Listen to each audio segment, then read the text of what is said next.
You are watching the World 24/7 on the NDTV network. I am Parmeshwar Bawa. We've got an action-packed bulletin lined up for you. Let's begin with the top headlines you need to know. At least 4 people, including a New York City police officer, shot dead inside a New York City skyscraper. The office building that was attacked houses major financial firms as well as the NFL. The Indian Army, along with Jammu and Kashmir Police and CRPF, launched an anti-terror operation under the codename Operation Mahadev and successfully eliminated 3 terrorists, including the mastermind behind the Pahalgam attack. US President Donald Trump says his administration plans to introduce a global baseline tariff of 15 to 20% for countries that do not have individual trade agreements with the United States. Meanwhile, the US president says there's real starvation in Gaza, breaking with Israeli Prime Minister Mr. Netanyahu's account of conditions in the enclave that have sparked growing international pushback. Trump says the children in Gaza look very hungry and suggested that Israel may have to take a different approach to the territory. A truce agreement between Thailand and Cambodia came into effect in the early hours of Tuesday, testing whether it will halt 5 days of open combat that have engulfed their jungle-clad frontier. And 19-year-old Divya Deshmukh beat 38-year-old Koneru Hampi in an all-Indian final to become the first Indian champion of the FIDE Women's Chess World Cup.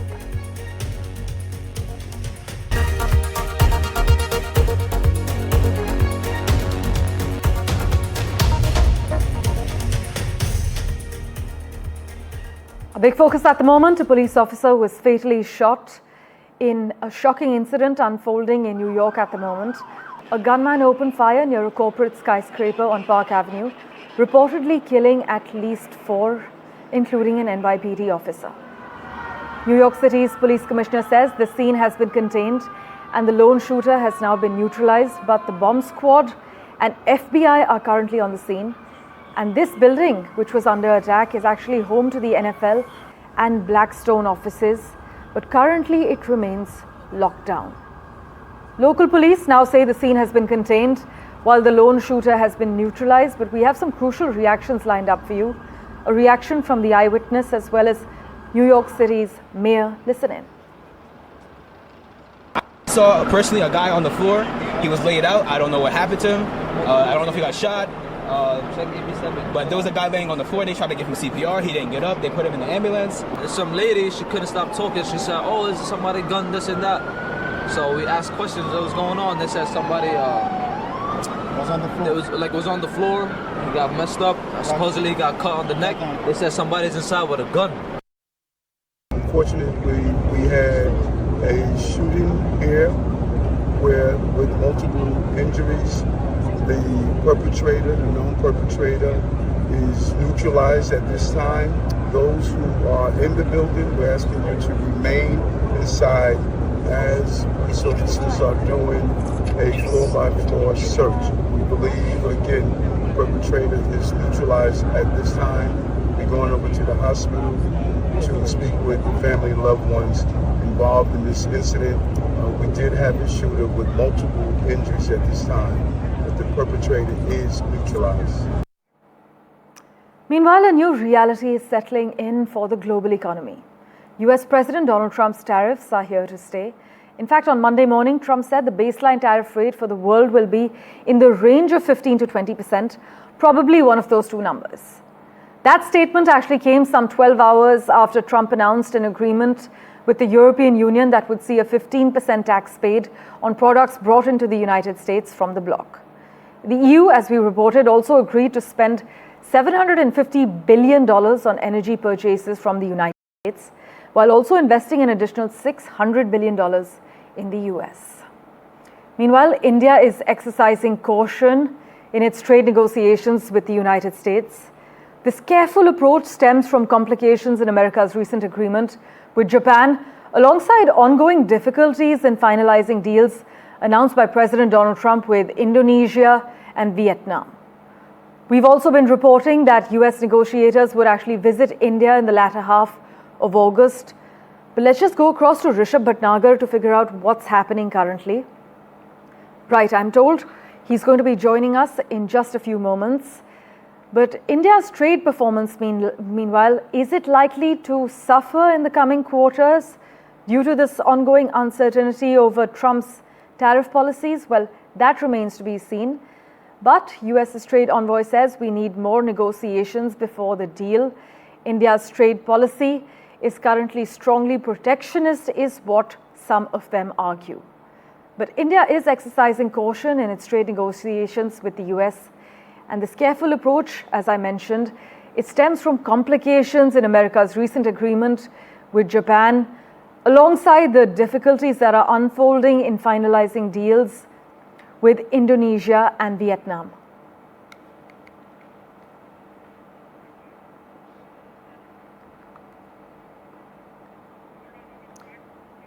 Meanwhile, top US and Chinese economic officials met in Stockholm for more than 5 hours of talks aimed at resolving long-standing economic disputes at the center of a trade war between the world's top two economies, seeking to extend a truce by 3 months.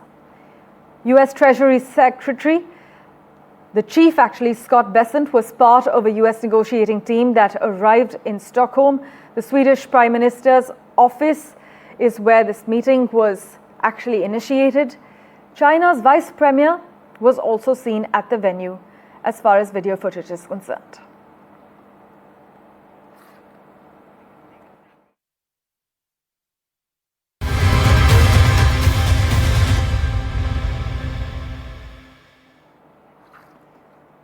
Moving on, as Defence Minister Rajnath Singh began the Operation Sindoor debate in Parliament, security forces scored a massive win by gunning down 3 Pakistani terrorists in an encounter near Srinagar.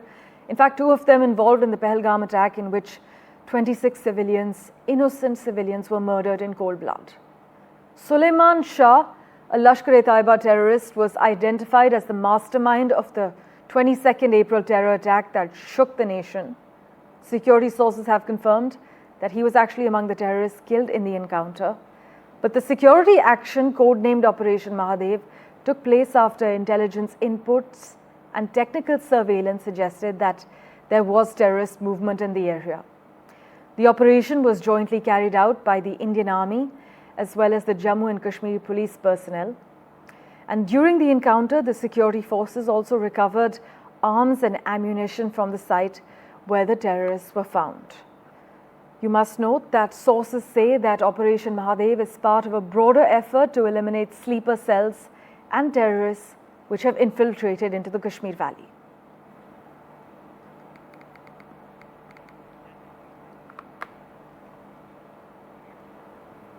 By the way, US President Donald Trump has reiterated his claims of stopping a conflict between India and Pakistan while citing the recent ceasefire deal between Thailand and Cambodia.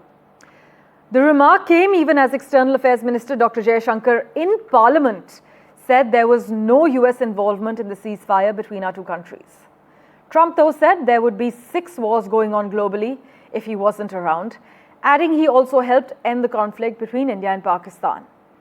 But like I mentioned earlier in the day, though, Dr. Jaishankar had categorically denied Trump's claim of intervening in the India-Pakistan conflict and using trade offers to make the two countries reach a ceasefire understanding.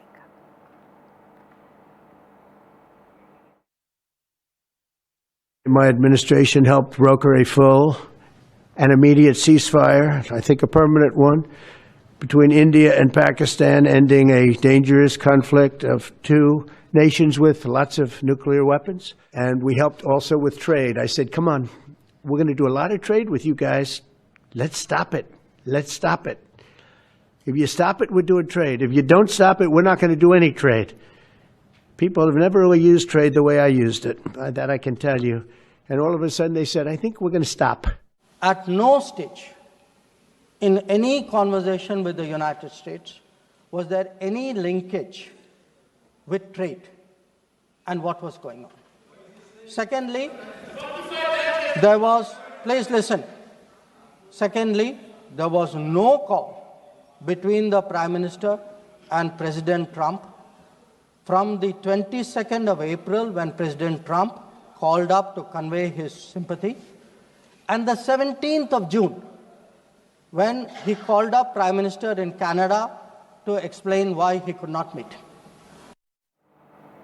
In other news, a truce agreement between Thailand and Cambodia came into effect in the early hours of Tuesday, testing whether it will halt the worst fighting between the neighboring countries in more than a decade. Both sides have agreed on an unconditional ceasefire, and it would start at midnight on Monday to end battling over a smattering of ancient temples in disputed zones along the 800-kilometer border. But over the last 5 days, jets, rockets, and artillery have killed at least 38 people and displaced nearly 3 lakh more, prompting intervention over the weekend from Donald Trump, who has taken credit for the ceasefire deal. The US president had actually threatened both countries with high tariffs and warned that trade negotiations would be paused until the fighting stopped. Here are the finer details.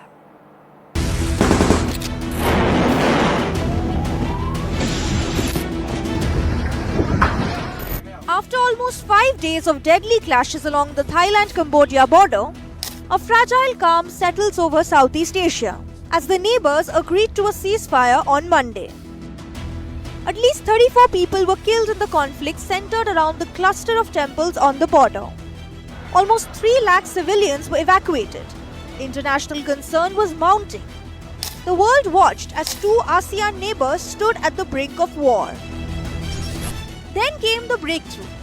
Under mounting diplomatic pressure and a proposal led by Malaysia's Prime Minister Anwar Ibrahim, both sides agreed to lay down arms. Excellencies, ladies and gentlemen, today we have a very good meeting and very good results that hope to stop immediately the fighting.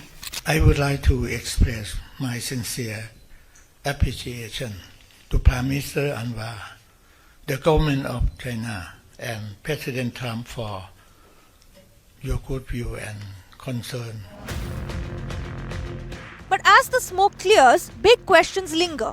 Core issues such as disputed territory, border militarization, and decades of mistrust remain unresolved.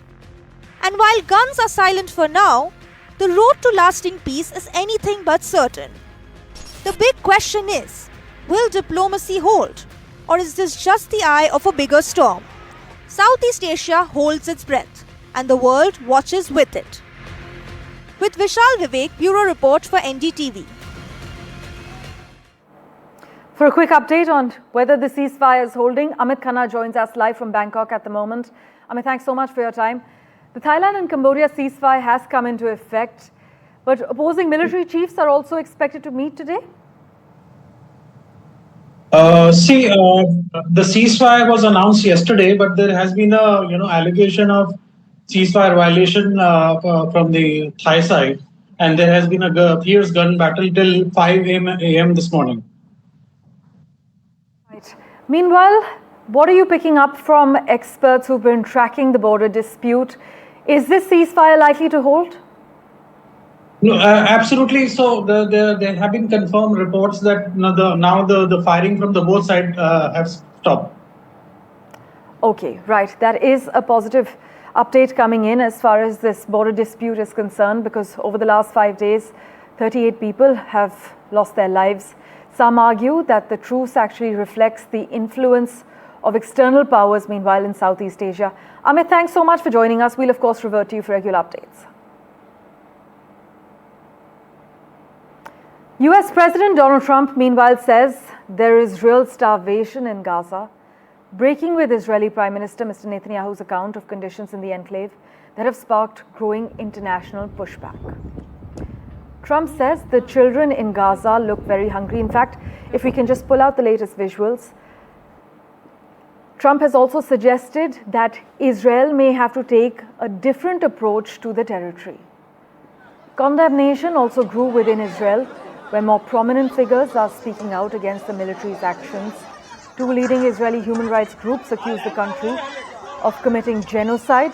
For Trump, the moment, though, presents a test of his foreign policy and will also determine whether Washington still intends to take a leading role among nations in confronting this humanitarian crisis and the humanitarian effects of war, experts are arguing. Just listen in to Trump's latest remarks. Well, I want them to make sure they get the food. I want to make sure they get the food, every ounce of food. I think you want the same thing. Meanwhile, Donald Trump has also said he would shorten the deadline for Russia to reach a ceasefire deal with Ukraine. Trump last month had given Moscow 50 days until the 3rd of September to end the war, but he now plans to reduce that timeline to 10 to 12 days. And Trump has threatened sanctions on Russia and secondary tariffs on its trading partners if no deal is reached, and penalties that could further imperil the Russian economy and derail Washington's trade negotiations with India and China. Trump's remarks, which were met with hope in Ukraine, reflect his growing frustration with Vladimir Putin. In fact, some experts say that they have conversations and then people die the following night with a missile going into a town. So let's wait and watch what happens to this 10 or 12-day timeline. Any questions? Mr. President, on Russia, earlier you said that you were going to change the deadline from 50 days. Yeah, I'm going to make a new deadline of about 10 or 12 days from today. There's no reason in waiting. There's no reason in waiting. It's 50 days. I want to be generous, but we just don't see any progress being made. News and updates continue in a moment right here on NDTV. See you in a second.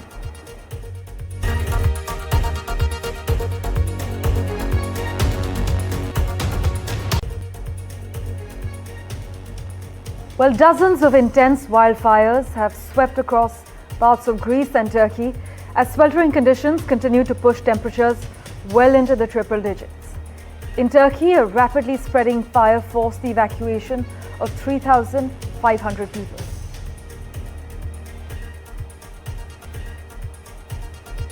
US President Donald Trump faced a fresh blast of questions over his involvement with the Epstein files during a joint press conference with UK Prime Minister Sir Keir Starmer at the Trump Golf Resort in Scotland. The 79-year-old revealed that he turned it down, describing it as a very good moment. In fact, Trump asserted that he had never been to Jeffrey Epstein's island. He also accused former US President Bill Clinton of having frequently visited, an assertion that Mr. Clinton has long denied. But during the press conference, Trump shared that he never had the privilege of going to his island. And to quote him, he said, "I did turn it down, but a lot of people in Palm Beach were invited to that island." The US military will start using artificial intelligence agents in its war games. The experimental project, Thunder Forge, uses AI agents to critique military plans and also run war simulations. It was tested during a tabletop exercise in June and will be rolled out to the Pacific and European commands this year. Meanwhile, New York's Indian origin mayoral frontrunner Zohran Mamdani reportedly celebrated his recent marriage to Rama Dwaji with a 3-day lavish bash at his family's sprawling compound in Uganda. The celebrations held at their family estate were a heavily fortified affair complete with armed military-style guards and masks, a phone jamming system and multiple security gates, as reports have highlighted. But Zohran Mamdani is now being slammed for this lavish wedding with masked guards and jammers. Many are mocking him as the man of the people, while others are criticizing Mamdani's privilege in the East African country, and some also call him a peak champagne socialist. In other news, Samsung has agreed a $16.5 billion deal to manufacture artificial intelligence chips for Tesla in a move hailed by Elon Musk. The South Korean tech company announced the contract with an unnamed client in a regulatory filing, with Tesla's chief executive giving further details on his social media platform X. In fact, Musk wrote that Samsung would produce Tesla's next-gen AI chips at a new plant in Texas. Moving on, East Asia is deepening efforts to incentivize having children. China has just launched its first nationwide childcare subsidy program, offering families about $500 annually for each child under 3 as part of a broader move to address declining marriages and also fertility rates. The issue, though, extends beyond the region, with global fertility at its lowest rate in recorded history and the world's population expected to start declining in 2080. Some experts argue that such depopulation will lead to fewer wars as governments focus on shrinking resources. And finally, 19-year-old Divya Deshmukh beat 38-year-old Koneru Hampi in an all-Indian final to become the first Indian champion of the FIDE Women's Chess World Cup. Divya beat Hampi using black pieces in the second rapid tiebreaker game in Georgia to clinch the crown. And just hours after her World Cup win in Georgia, Divya Deshmukh spoke exclusively with NDTV's Rika Roy. Listen in to what she told my colleague Rika. And here's the first exclusive interview of Divya Deshmukh after she won the Chess World Cup. Divya, thank you very much for joining us on the phone line from Batumi. Give us your first reaction, please. I am very happy and I'm very relieved that I got my Grandmaster title. There are only 4 women in India who are Grandmasters. Do you have an idol? I think there are a lot of things to look up to from a lot of people. I don't have anyone specific in my mind right now. Divya, how was it beating Koneru Hampi? She's a huge role model, a woman equivalent to Vishwanathan Anand. I think she's an incredible player and super strong, and I have huge respect for her. And this wasn't our first matchup, so it wasn't something new, but definitely clinching the World Cup has been great. In having won this, you have also qualified for the candidates tournament. Tell us what's going to be your strategy. Vishwanathan Anand says that you have broken the Chinese wall. I don't think I've had enough time to even think about it. I was just very invested in the tournament, so I think I need some more time. Right, I do understand you will need some time to soak in this moment. But before I let you go, one fun thing we saw about you is the nail art. We've seen Mary Kom, we've seen PV Sindhu. What is your about, if you could tell our viewers? There's nothing much really. It's just a chessboard on the nail. Very interesting, Divya. I know you're in a hurry. I'll let you go and pick up your World Cup medal, the maiden World Cup medal for India in the Chess World Cup. Divya Deshmukh has become the 88th Grandmaster of India and only the 4th woman. Thank you so much for investing your time and watching this edition of The World 24/7. As always, we'll keep tracking the latest for you. Do stay tuned.